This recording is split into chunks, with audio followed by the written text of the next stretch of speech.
The Rich Dad Radio Show is really about the good news and bad news about money, but today we're going to be talking about politics, something you should never talk about. But as you know, as my friends from overseas tell me that America is now the laughing stock. He says, you guys are supposed to be a capitalist country, but you got a socialist who's winning, and you got this guy Donald Trump who even takes on the Pope. I mean, he says, what is going on with your politics? But the real question is, how stupid is the American voter? So all of you out there who think you might be stupid, or you think the American voter might be stupid, or how in the world can our politics, basically come down to a reality show? I mean, it is better than watching TV. I mean, 24/7. It's now about Trump, a capitalist, and this guy, what's his name now? Bernie, who is a Bernie socialist. Sanders. But it's really a cartoon show. Trump took on the Pope. I love Donald Trump. He's a friend of mine. But, man, you take on the Pope. I mean, what's going on here? Any comments, Kim? Well, it's better than any sitcom I've been watching on TV, that's for sure. But this is going to be a fascinating show because we are going to be talking about what's going on in politics and why is Bernie Sanders getting so popular and why is Donald Trump specifically be out in the front lead. So it's not politics as we know it. It's a new day and time, and we're going to talk to two people that understand this a little bit better than we do and are going to shed some light on it. And one other interesting thing is the one first guest we have is Rick Shankman, and he's talked about how stupid are we when it comes to voting, and a lot of that seeps into the same thing that we face with financial education. People are not getting educated. Well, the thing I like is that, the Bernie Sanders and Donald Trump and Hillary and is now outrating the Kardashians, which I think is really says something. Either the American public is getting stupid or more stupid, or they're getting better educated. I don't know which one it is, but right now, from my friends who are overseas, we are the laughing stock of the world. So our guest today is Rick Shankman. He is the founder of the Popular History News Network and New York Times best-selling author. His latest book is Political Animals, How Our Stone Age Brain Gets in the Way of Smart Politics. He talks about just how stupid are we, the American voter, facing the truth about the American voter. So for all of those overseas who laugh at us constantly, this is your program. So welcome to the show, Mr. Shankman. How are you? All right, I'm glad to be here. Let's start by talking about are our politics getting dumber? Yes. There's certainly a lot more drama in the election this year, but if you go back over the last 50 years, 60 years, you'll find plenty of evidence that our politics have always been dumb. It's just Donald Trump is helping make us see it now. But if you go back, just go back to the debate over the Iraq War. Majority of the American people on the eve of the Iraq War believed that Saddam Hussein was behind 9/11. Now, that wasn't true. And if they couldn't get right the basic facts about the most important event of our time, that suggests that there's something radically wrong with our politics. So what Donald Trump has done is give us the favor of helping us understand just how bad a situation we're actually in. Yeah, I think, and Rick, Donald and I have written two books together, and he's a friend of mine, but I just find him entertaining also.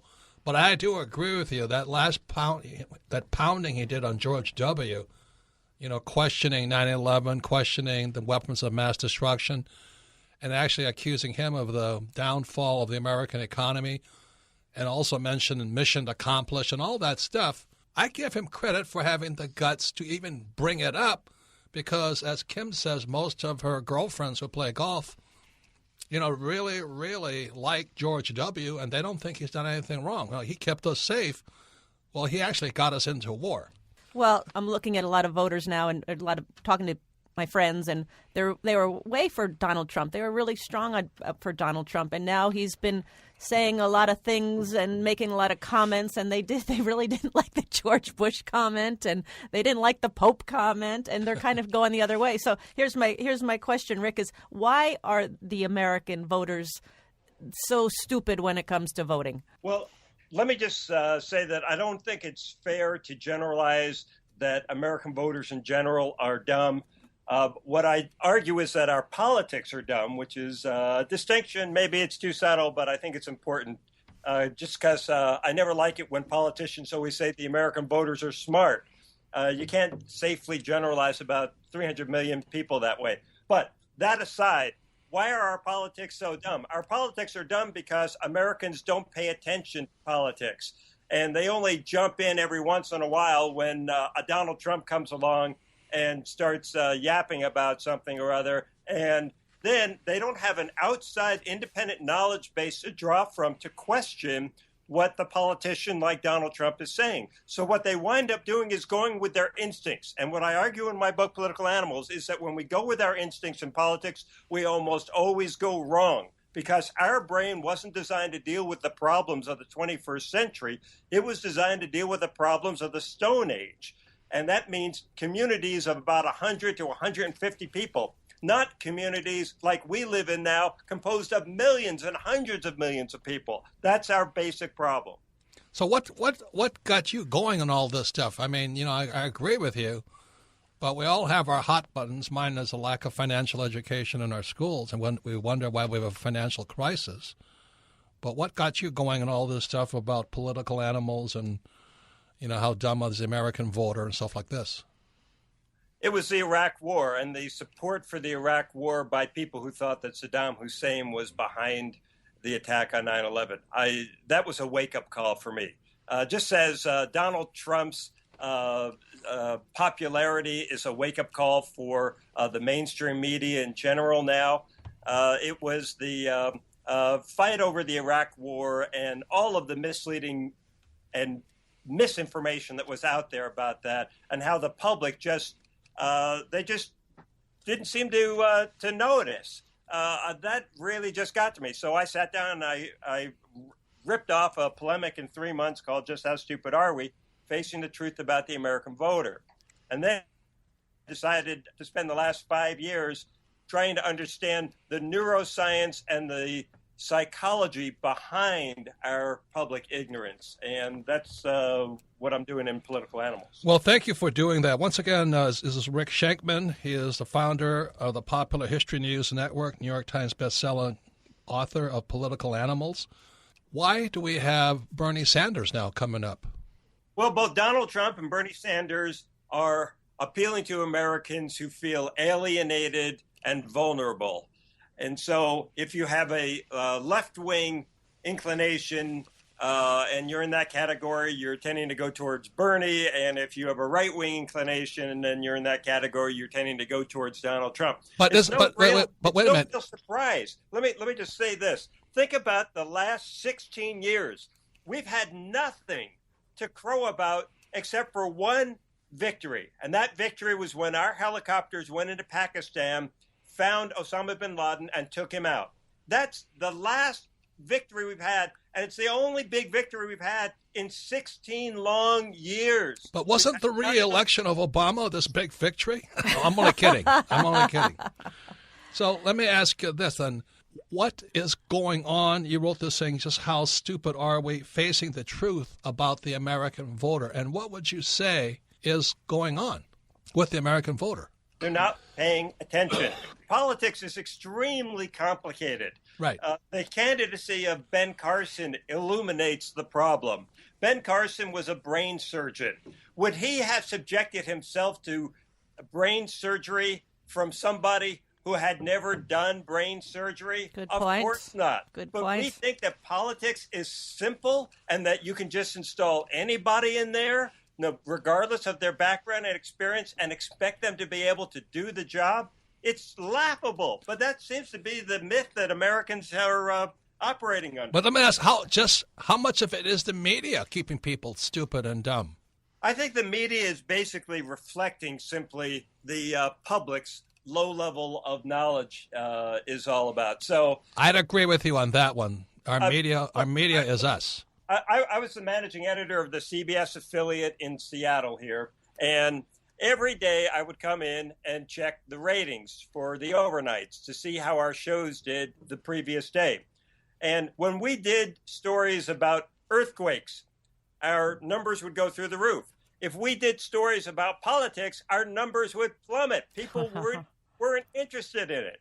It makes sense. This is one of the things I investigated in my current book, Political Animals, which is to try to assess for that. Well, if you're living in a small community of 150 people, then all of your natural human instincts come into play when it comes to politics. Who's up, who's down, who's the leader, have they screwed up, are they doing well, what's their character like, what do they really like? That's all got part of natural human gossip, and we're really good at that. Now, politics seems remote, it seems abstract, it's not playing off of the human being's natural abilities. So what happens is people just tune it out, they turn it off. And as a result, we get these elections where Donald Trump can go around and say anything and get away with it. He has told lie after lie after lie, and the public hasn't cared. That's really astonishing. That's a wake-up call. It should be a wake-up call. So is this why, Rick, the politicians, when they have these debates and they argue with each other and they bring up silly issues and they don't really go to the depth and the meat of what really needs to happen with America and the economy, they don't go there. They go on the very superficial. Is that all playing into why our voters are not getting educated? Or is it the voter or is it the politician? It's the voter. If the voters were highly educated, the politicians would have to step up the level of public debate. But because most people don't have a PhD in political science or economics or statistics, politicians have discovered that they have to dumb down the conversation and talk about subjects that are suitable or susceptible to public debate. If people have a lot of knowledge, then the issues susceptible to public debate are a lot broader. But if they have little knowledge, then everything's got to be about, well, like local TV news. You put on a feature that's got human interest and everybody can tune in and understand it because they don't have to bring to it a previous base of knowledge to understand the story. So that's what politicians are facing. So I blame the politicians who just kind of throw up their hands and say, I'm going to just be as dumb as the general level of public debate is, and not try to elevate the conversation in any way. But ultimately, it's the people who are at fault. Now, of course, the next question is, well, why aren't we educating our people better? That's a failure of the schools. Well, that's what I've been saying all along, and that's another old subject. When we come back, we'll be talking more to Rick Schenkman, but also we'll bring in on Laura Reese, whose father is one of my heroes, Al Reese, and she's a branding expert. And if you notice, Donald Trump is a businessman. The other guys are politicians. And I don't know what Hillary is. But anyway, Trump has a way of just branding people right off the bat. Like I said, my friends from overseas just laughing at us. They say, what's this guy Trump doing? And what's this guy Sanders, a socialist? And now Trump took on the Pope. I mean, who else is he going to take on? He's pissing off the whole world now. So, Kim, question is, how smart or stupid is the American voters? So Kim has a test question for all you listeners. Here's a good question, because Rick Schenkman is one of our guests, and he wrote the book. His latest book is Political Animals, How Our Stone Age Brain Gets in the Way of Smart Politics. And his book before that is Just How Stupid Are We? Facing the Truth About the American Voter. And here's the line. He says that 50% of Americans can name 4 characters from The Simpsons. So how many of you can name 4 characters from The Simpsons? All right, that's the question. I can't. Next quiz. But only 2 out of 5 can name all 3 branches of the federal government. So right now, you'll know how smart or stupid you are, depending if you know The Simpsons more than the federal government. Here's one more. No more than 1 in 7 can find Iraq on a map. Jesus. So there's some good examples.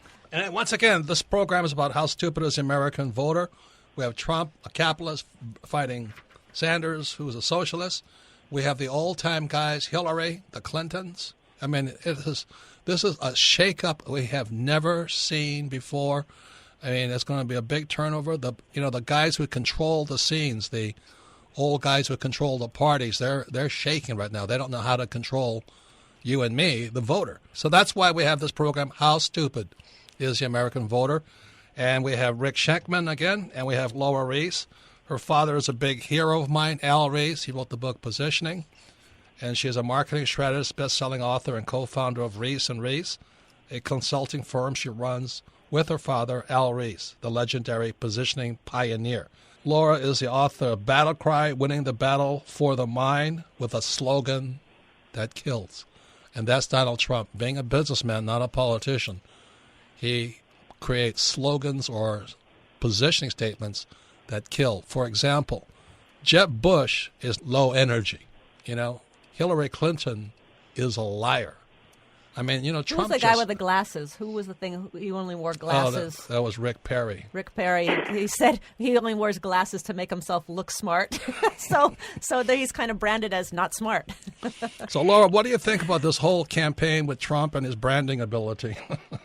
Well, listen, I mean, Trump says a lot of what people are thinking already. I mean, when Rick Perry with the glasses, as soon as he said it, I was like, you know what? That's a lot. That says a lot. And Jeb Bush is low energy when you look at him, and that's why those labels tend to stick. But you're right. He's not a politician. He doesn't follow the old rules. He doesn't play by the rules. He plays by the rules of marketing. And you know what? Marketing works.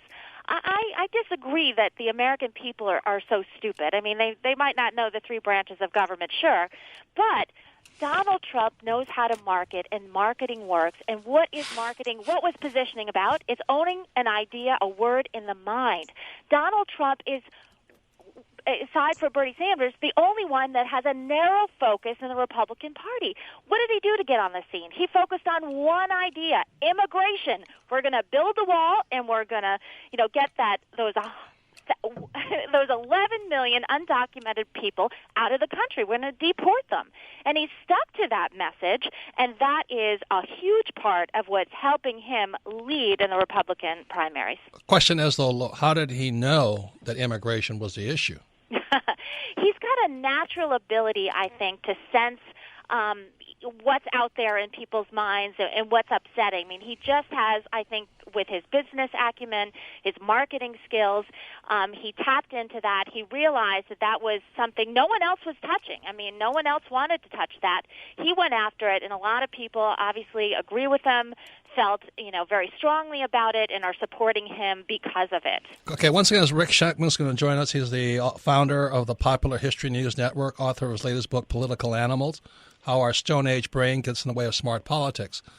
So, Rick, how is going after my Mexican friends, most of them are legal, but how is that smart? When people are feeling vulnerable, then they tend to draw more off of their instincts than any kind of political knowledge when making political decisions. And we are in a place right now where people are feeling extremely vulnerable because of our Iraq war disaster, the Afghanistan war disaster, the Great Recession of 6-7 years ago.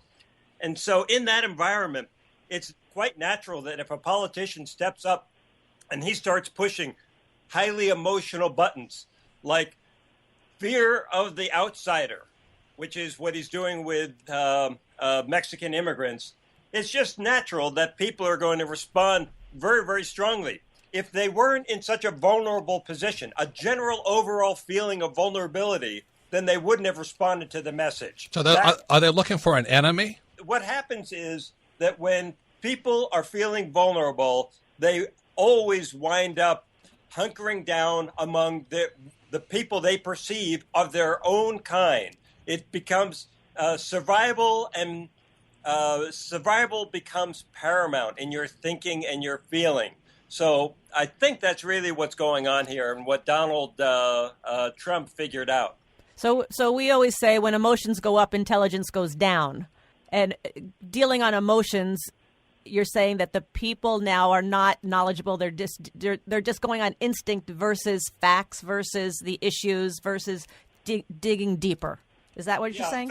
Exactly. Facts don't ever wind up being more important than what your beliefs are. Beliefs trump facts, pardon the pun. And the reason for that is because of the way our brain works. Neuroscientists have put human beings into an MRI machine and asked them a bunch of questions that make them feel uncomfortable about their political beliefs. Like you put a Bush voter into an MRI machine, you ask them a bunch of questions that make Bush seem like in a bad light, and their brain immediately takes that information that they don't like and shunts it aside. And literally in the MRI, you can see that the neurons go inactive in the area where they were dealing with this information, because they're trying to literally cut off the flow of information that's creating a feeling of discomfort. We don't want to feel uncomfortable. So that's what happens. When politicians tell us things we don't want to hear, we close our minds to them. Literally, we close our minds to them. Got it. So Laura, what role does emotions have in branding? Well, emotions play everything in branding. And I think in elections, I mean, you don't, exactly right, you don't win elections on fact. You win it on emotion. People care very less about what your experience is, what the past was. They care about what your vision for the future is. Big ideas, when you can focus on something, and usually not specific. The more specific you are, the more trouble you get into. I mean, think about one of the best campaigns ever run was Obama's Change We Can Believe In. He didn't get into so many specifics, and Hillary kept trying to hammer him for it. It didn't matter. He had such a powerful message that he repeated, and he was such a charismatic, likable figure. That plays a huge part in politics, likability of someone and how they present themselves. And it doesn't mean you have to be attractive. I think Bernie Sanders is very likable and has a very interesting and very honest, authentic personality. Again, that's something that Hillary has suffered from, being inauthentic, trying to be what she thinks people want her to be, and focusing too much on the past. She has no message for the future. And most of the politicians don't have something specific except for Bernie Sanders and Donald Trump. And the other thing is, absolutely, people have discounted. There's so many negatives about Donald, but because he has one strong positive that many people, believe in, and the economy, I think, is the biggest opportunity for Republicans to go after, to say, we've got to fix this economy. It's slow growing, low wages, lack of opportunity. Donald's answer is, of course, that immigration is the problem. If we shut down the walls and he negotiates all the deals, we'll be better. And people are buying into that because no one else has offered a solution. No one else has focused on the economy. No one else has focused on any one issue, really, compared to Donald. Once again, it's Robert Kiyosaki, the Rich Dad Radio Show. We have two guests today. We have Laura Reese. She's a marketing strategist. She's a founder of Reese & Reese, a consulting firm she runs with her father, Al Reese. He's one of my heroes. And we have Rick Sheckman. He's a founder of History News Network, author of Political Animals, How Our Stone Age Brain Gets in the Way of Smart Politics. And we're talking about today is how dumb is the American voter, or what's going on politically. And, the old political establishment is getting crucified by what they call new guys. So let me ask you this, Laura, really quickly, is because when my friend Donald took on the Hispanics, that kind of upset me, because I'm going, why is he attacking them? And now he's taking on the Pope. And then you have Bernie talking about being a socialist. I mean, these guys are touching hot wires that we've never touched before.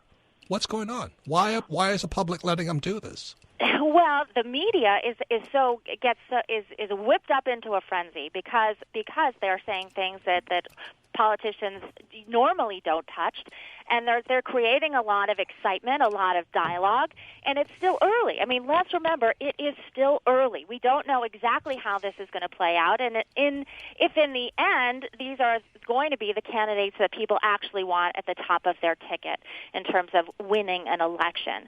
But for sure, they are getting attention, and the PR. Take the Republicans. Everyone is just trying to be the anti-Trump because they assumed he was going to fizzle out. And no one has really made a stake for who they are and what they're going to do. We have our guest, Laura Reese. She's a marketing strategist, co-founder of Reese & Reese. Al Reese, her father, is one of my heroes. I read his book when I was in my late 20s, and it really helped me, in my business career.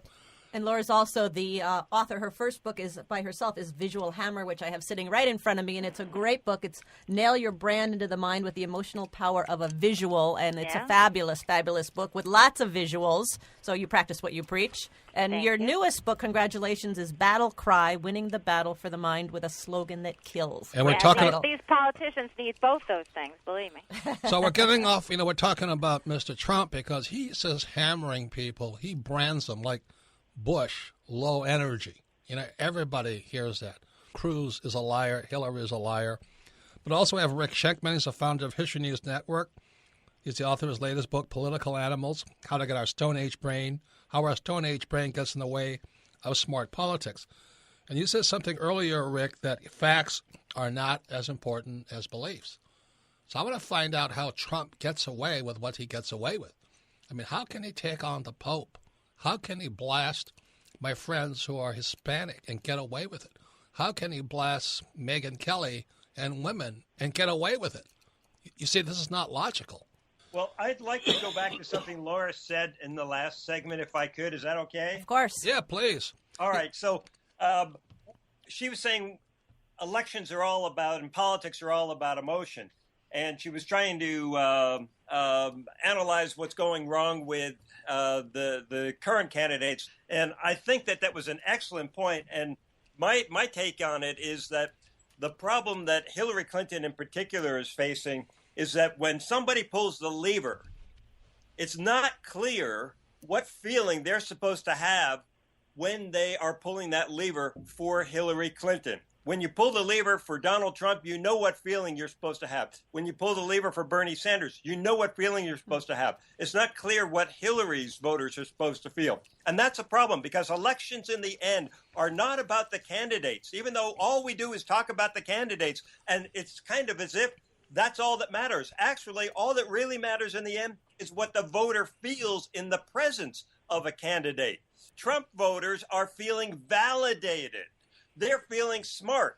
The media has said that the Trump voters are the dumb voters. Well, whether that's true or not, here's what's interesting. A Trump voter feels like he's validated by Trump because Trump is a rich billionaire guy who's going around the country and saying the same things that people in their homes and their private discussions have been saying. So he is making their voters feel smart. That's the emotion they're feeling, among others. That's one of the paramount emotions they're feeling when they pull the lever for Donald Trump. That's a powerful reason for why he's been so successful up till now. Okay, so let me throw this to Laura, being a marketing and branding specialist. If Hillary called you right now and said, hey, Laura, I need help, what would you do? Well, Hillary's best chance is to say, we're going to continue the Obama revolution. Her best chance is the continuation of the change that Obama has started. But she's saying that, and she's not winning. Well, she's not saying it in a clear and understandable narrative. She's saying it in Hillary speak. And listen, what is her slogan is not that. Her slogan is fighting for us. She's not fighting That's for her you, slogan? Apparently. Her slogan is fighting for us. That's the first time I've heard that. No, I don't want to see her fighting anything. I want to see her doing something. I want to see her continuing something, and that's her best chance of. And there is such a problem with her not being able to connect with people. I mean, that's where Bernie Sanders and Donald Trump have the advantage of they're able to connect with Laura, we know that, but you're not working for Trump or Sanders. You're working for Hillary right now. Well, she has a problem, so how would you fix it? Well, I would fix it by creating some sort of slogan that reinforces that we're on the right path. Let's keep this train moving. I'm the best way to move it. But how are you going to combat the brand that she has, that she is a liar? How will you counter that one, or would you address it at all?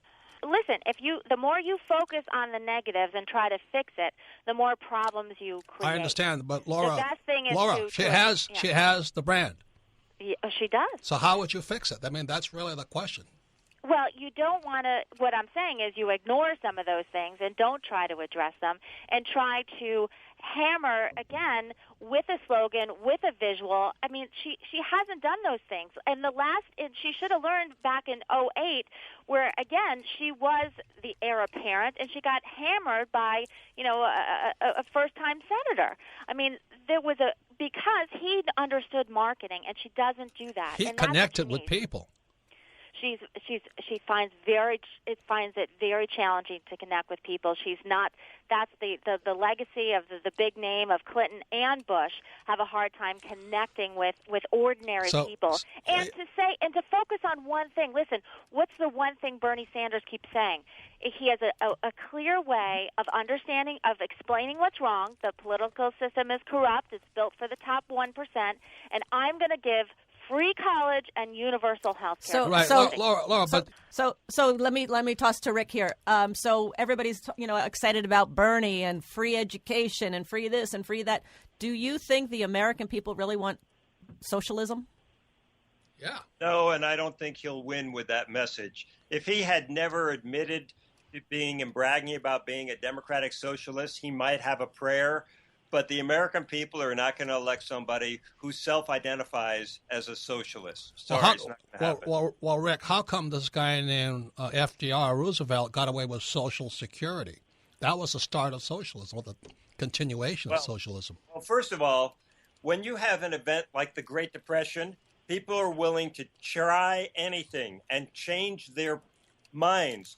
Herbert Hoover had so discredited the Republican Party that they were willing to go for anything. So they elected FDR in a landslide. After the Great Recession, the American people, who otherwise would never have gone for a black man for president, were so disenchanted with the Republicans and the Bushes that they were willing to elect a black man president. That's amazing. And that's because in a crisis, people rethink their assumptions. And they think, okay, let's go with something over here. We don't know if it's going to be any better, but we know that the past is horrible. We need to get off that track. Once again, it's Robert Kiyosaki of the Rich Dad Radio Show, the good news and bad news about money. We're talking to Rick Schenkman. He's the founder of History News Network and New York Times bestseller, author of his latest book, Political Animals, How Our Stone Age Brain Gets in the Way of Smart Politics. And Laura Reese, she's a marketing strategist, best-selling author of Battle Cry and Visual Hammer. Her father is a hero of mine, Al Reese. His book is called Positioning. As such, any entrepreneur should read that. Must be a must-read. Like I said, I haven't read your books, but I read your dad's books, Positioning. Yeah. It's a key word for all you entrepreneurs listening out there. You better not be wishy-washy. You better take a position. That's right. It's like we at Richard always say, why don't we have financial education in our schools? Mm-hmm. That's why I don't get off of that. And one of the things is, in typical politicians, they take too many positions. They got a position on everything, and a lot of them are wishy-washy.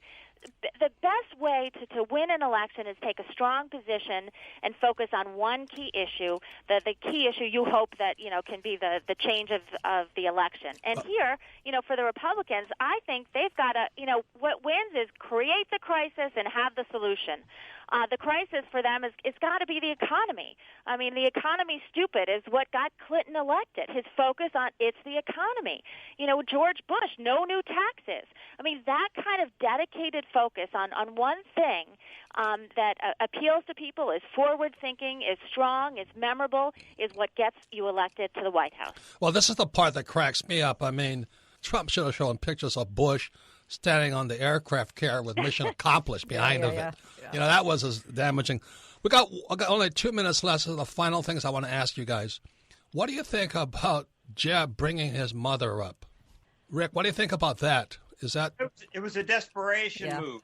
And, there's going to be a certain nostalgia for the old Bush brand. He was trying to activate that nostalgia in the minds of the old white voters. Rick, what is your advice for voters who want to vote more intelligently? What do they need to do?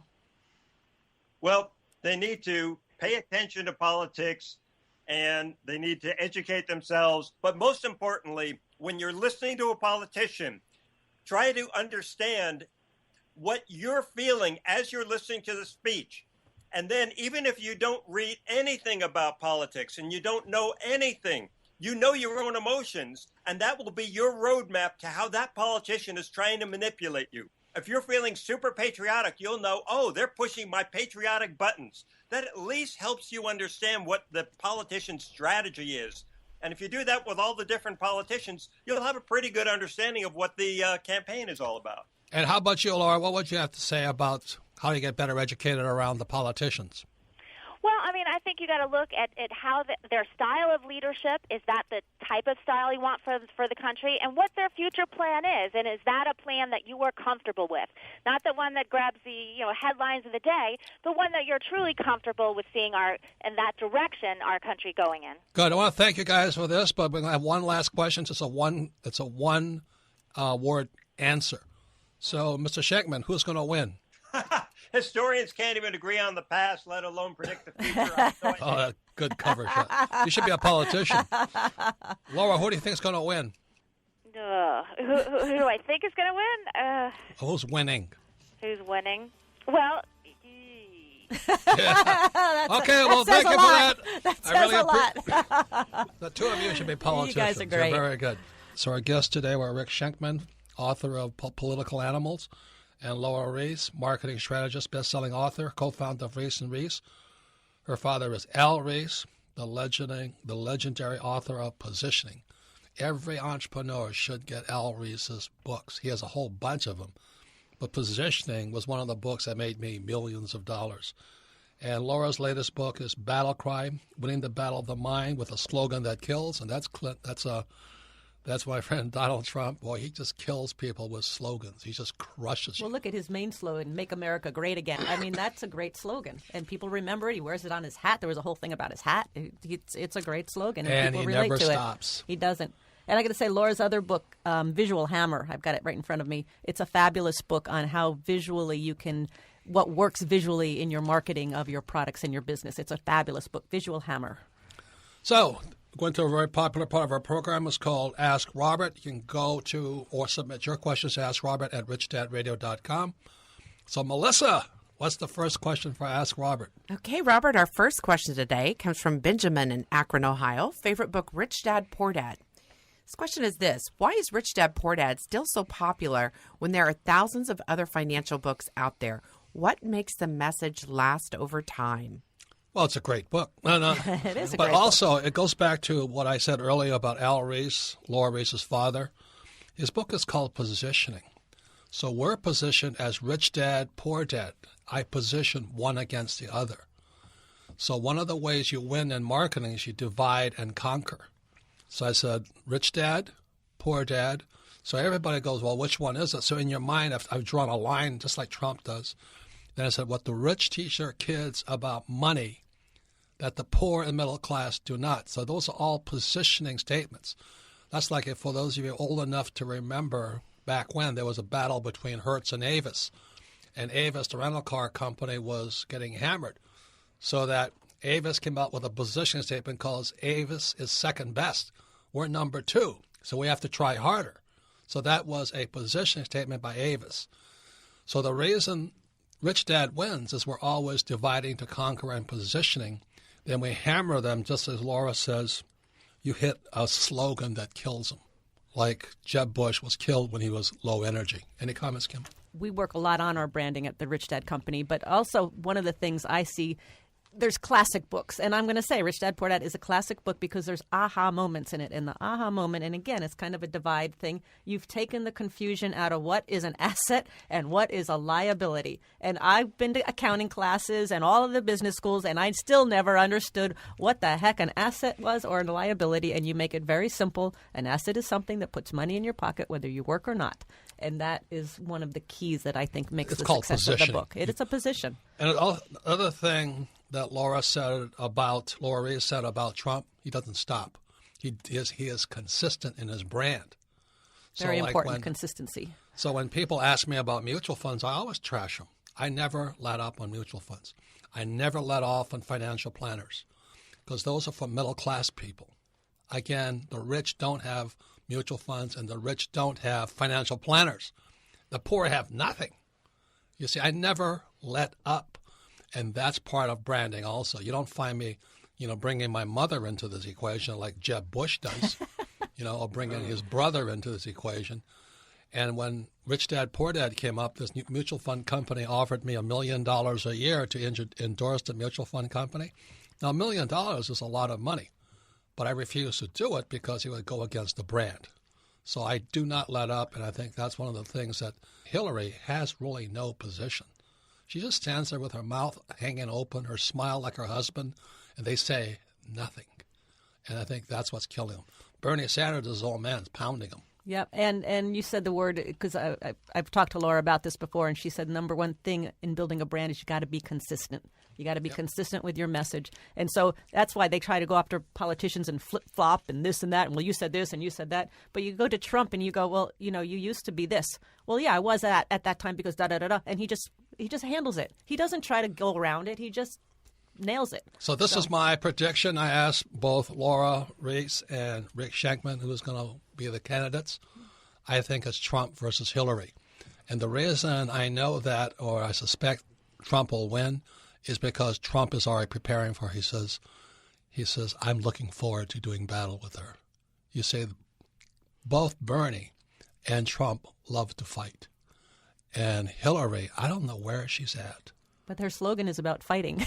Yeah. But Fighting for us. Hillary is a schmoozer and a liar, and that's her position. So if I'm wrong, I'm wrong. But anyway, my prediction is it's Trump versus Clinton, and Mr. Trump is looking forward to the battle, and Hillary isn't. That's the big difference. Next question, Melissa. Our next question comes from Carly in Tallahassee, Florida. Favorite book, Rich Dad Guide to Investing. Why is what the candidates say so important? If they are owned by special interest groups, isn't it all just lies anyway? I mean, I agree. I don't know if they're lies or not. I think Rick Shankman said it the best. He says, what does it do to your beliefs? And Laura says, what does it do to your emotions? If they're not speaking to your beliefs or your emotions, you're not going to win. And that's what happens when you have people like Cruz or Rubio or Ben Carson. They speak logically. They make sense, but they're not hitting you in the gut. What would you say, Kim? The one comment is that even the thought, whether it's lies or not, just the thought that they are owned by special interests, that they're getting their money from people who want favors from them, just that perception alone takes them out at the knees, I think. And there's Trump going, I'm funding it myself. I'm not connected to any special interest groups. I'm not running on anybody else's agenda. I think that's a huge statement. And that's a positioning statement. It is. So that's why all you entrepreneurs get Laura Reese's Battle Cry, Visual Hammer, but most importantly, Laura Reese's book, Positioning. I'm always positioning, divide and conquer. And already Trump has divided the field down. He knows he's not going to battle Sanders, but he's getting ready for Clinton. And that's going to be battle royale. It's going to be better than worldwide wrestling. It's going to be so much fun. Next question, Melissa. Our next question comes from Mark in Louisiana. Favorite book, Rich Dad, Poor Dad. It says, hey, Robert, I am 21 years old. I am currently working very hard to exit the rat race. I am making progress, but I'm very scared about the 2016 presidential election. What is your advice for entrepreneurs who are trying to exit the ES quadrants and enter the BI quadrants if Bernie Sanders wins the election? Well, if you're going to be an entrepreneur and you let your fears run you, Yep. then you should keep your daytime job. Yep. Look, being an entrepreneur is about battling your emotions, the good and the bad. You'll have good times and you'll have bad times. I just did a talk yesterday to my friend Darren Weeks' group, and I said, when I started off speaking, only 2 people showed up. You see, that was years ago before I met Kim. Most people quit. Oh, my God, nobody likes what I said. But you have to keep going through the negatives. Then pretty soon the crowds increase and became positive. But as soon as something positive happens, the negative shows up again. You know, as soon as Kim and I started to make a lot of money, a bunch of crooks came in behind of us. So you'll always be battling your emotions, the good and the bad.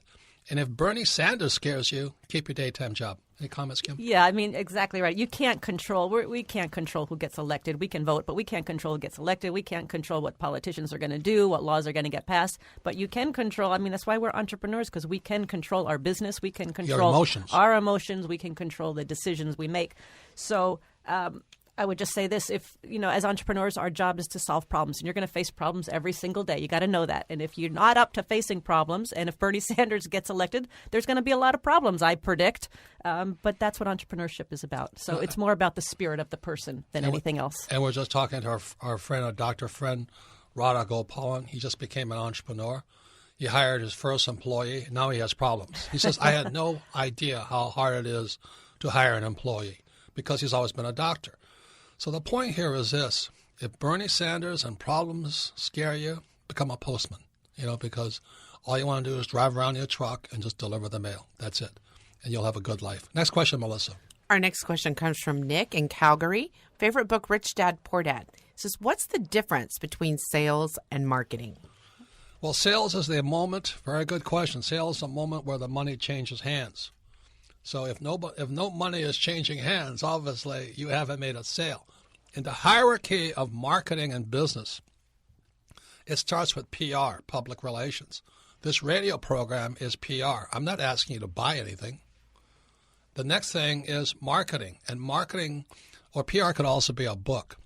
Marketing then is what we talk about positioning. So, Rich Dad, I'm constantly saying it's what the rich teach their kids about money the poor middle class do not.